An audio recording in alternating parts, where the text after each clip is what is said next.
Satu unit rumah di Kota Tebing Tinggi, Sumatera Utara ludes terbakar saat ditinggal pemiliknya bekerja.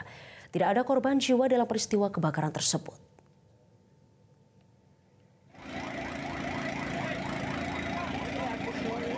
Kebakaran rumah warga ini terjadi di Jalan Gunung Sibayak, Kelurahan Tanjung Marulak Hilir, Kecamatan Rambutan, Kota Tebing Tinggi pada Senin 12 Mei 2025 malam. Menurut keterangan warga, api pertama kali muncul dari bagian belakang rumah yang saat kejadian sedang dalam keadaan kosong.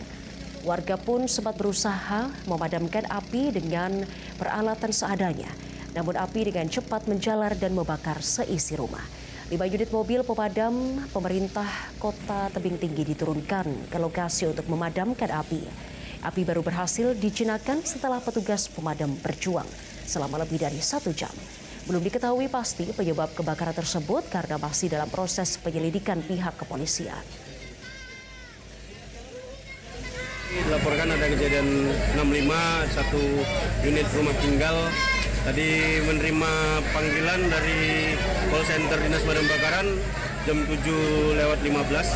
Jadi tim respon langsung turun ke lapangan untuk melangsungkan pemadaman kebakaran. Untuk pemadaman tadi Bang, ada nggak kendala tadi Bang? Kendala tadi sebentar ada kendala dari listrik. Tadi ada keterlambatan untuk pematian listrik. Jadi setelah itu api sudah dapat kita jinakkan. Itu api ini dari mana? Untuk sekarang masih dalam proses identifikasi dari Polri, nanti akan keterangan dari. Jelajahi cara baru mendapatkan informasi. Download Metro TV Extend sekarang.